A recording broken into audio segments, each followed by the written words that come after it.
ഇതാണ് Harvard medical school 1968 മനുഷ്യ മരണമെന്നാൽ മസ്തിഷ്ക സ്തംഭനമാണ് എന്ന് ഡിഫൈൻ ചെയ്ത് എന്ന് അതിനെ നിർവചിച്ചത്. മുഴുവനായ മസ്തിഷ്ക സ്തംഭനമാണ് മരണം. അത് തലച്ചോറിൻ്റെ എൻറ്റയർ ബ്രെയിനാണ്, ഇൻക്ലൂഡിങ് ബ്രെയിൻ സ്റ്റം. മസ്തിഷ്ക കാണ്ഡമടക്കം മസ്തിഷ്കത്തിനുണ്ടാകുന്ന മരണമാണ് വ്യക്തിയുടെ മരണം. നമ്മൾ നേരത്തെ പറഞ്ഞു, സെല്ലുകളുടെ മരണമല്ല നമ്മൾ അന്വേഷിക്കുന്നത്. ഒരു വ്യക്തി എന്ന നിലയിൽ, ഒരു ജീവി എന്ന നിലയിൽ അതിനെ പ്രവർത്തിക്കാൻ പറ്റാതാവുന്ന അവസ്ഥയാണ് നമ്മൾ കാണുന്നത്. ഇവിടെ നമ്മൾ പറഞ്ഞു എൻറ്റയർ ബ്രെയിനിൽ 2 ഭാഗങ്ങളാണ് ഇതിൽ പ്രധാനമായിട്ടുള്ള കാര്യം. ബ്രെയിൻ എന്ന് പറയുമ്പോൾ തന്നെ നമ്മുടെ മനസ്സിൽ വരുന്ന ചിത്രം ഇതാണ്, ഈ ഭാഗമാണ്. ഇതാണ് ബ്രെയിൻ.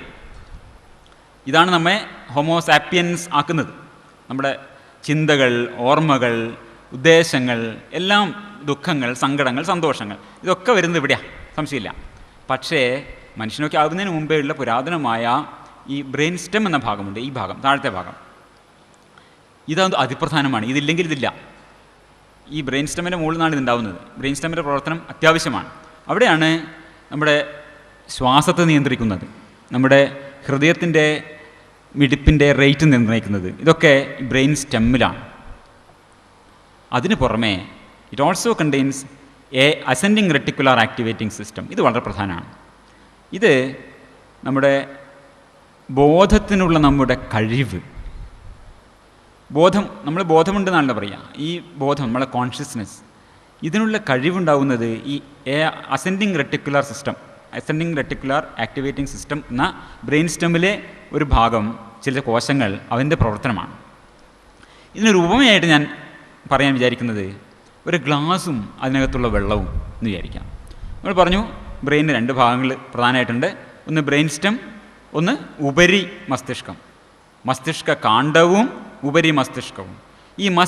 ഈ ബോധത്തിൻ്റെ ഒരു കാര്യം പറയുകയാണെങ്കിൽ മസ്തിഷ്ക കാണ്ഡം ഒരു ഗ്ലാസും ഈ ഉപരി മസ്തിഷ്കം, സെറിബ്രം എന്നതിൻ്റെ പ്രവർത്തനമാണ് നമ്മൾ പറയുന്നത്, അതിലെ ജലവുമാണ് എന്ന് പറയാം.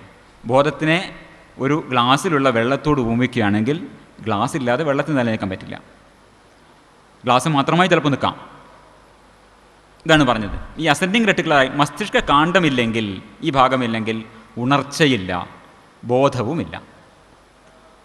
തലച്ചോറിൻ്റെ 2 ഭാഗങ്ങളുണ്ട് അർത്ഥം. ഈ 2 ഭാഗങ്ങൾ ഇത് വളരെ പ്രധാനമാണ്, ഇതും പ്രധാനമാണ്. ഒന്ന് അതിൻ്റെ കണ്ടൻറ്റ്, ഒന്ന് അതിൻ്റെ സപ്പോർട്ട്. തലയില്ലാതെ ജീവിച്ച കോഴിയുടെ കാര്യം, ഹെഡ്ലെസ് ചിക്കൻ. അബദ്ധവശാൽ ഈ കോഴിയുടെ ഉടമസ്ഥൻ അതിനെ ആഞ്ഞു വെട്ടിയപ്പോൾ വളരെ കൃത്യമായി അതിൻ്റെ മസ്തിഷ്ക കാണ്ഡം മാത്രം ബാക്കിയായിപ്പോയി. ബാക്കിയുള്ള തലച്ചോറിൻ്റെ ഭാഗങ്ങൾ വെട്ടിപ്പോയി. എന്നിട്ടും അത് ജീവിച്ചു എന്നാണ് പറയുന്നത്.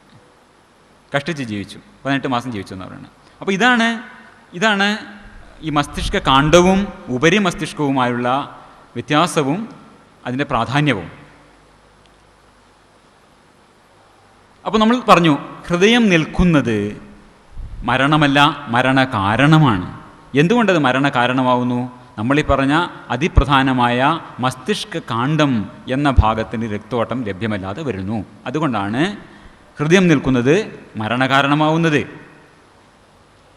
ഒന്നുകൂടി പറയാം.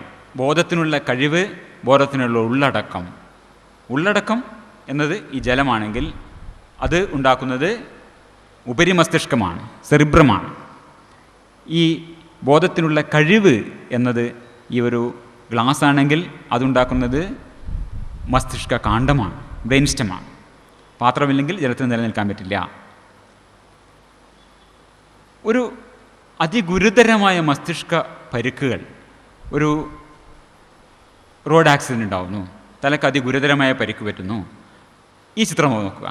ഒരു കല്ലേറ് ഈ ഗ്ലാസ്സിന് കിട്ടുന്ന പോലെയാണ്. ഗ്ലാസ് പൊളിഞ്ഞു, ജലം മുഴുവൻ പുറത്തേക്ക് ഒഴുകി, രണ്ടും തകർന്നു. അപ്പോൾ എന്തായി?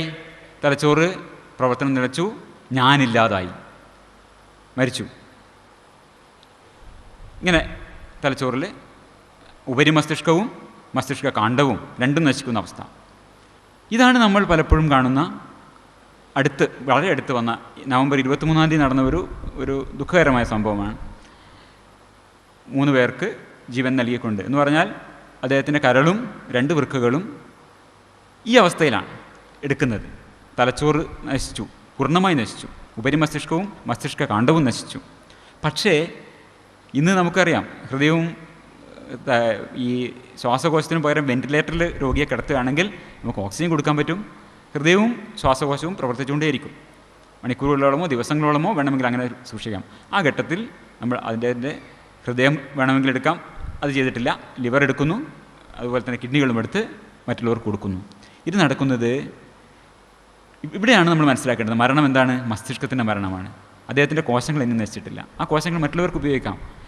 എത്രയോ കാലം ഇനിയും 10-9 കൊല്ലം ഈ കോശങ്ങൾ ഇവിടെ തുടർന്നുകൊണ്ടേയിരിക്കും.